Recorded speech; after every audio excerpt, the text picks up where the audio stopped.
خب برین از همون سالن استفاده بکنین، حتما کارشون خوب نیست، کیفیتشون پایینه.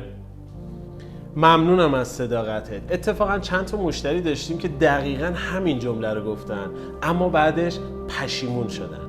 به نظر دلیل قیمت پایین اون سالن چیه؟ و دوست داری بدونی که چرا قیمت ما با اون سالن متفاوته؟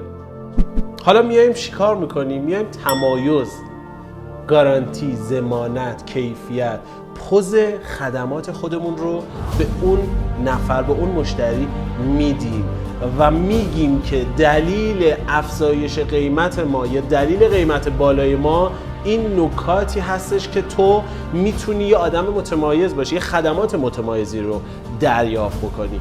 دقت بکنید، شما باید نشون بدید گرون هستید و پوز خدمات خودتون، سالن خودتون و خودتون رو به رخ دیگران بکشونید. یادتون باشه باید بتونی قانعش بکنی با گارانتی، با ضمانت، با کیفیت، با مقایسه هایی که انجام میدی. حواست به این نکته باشه.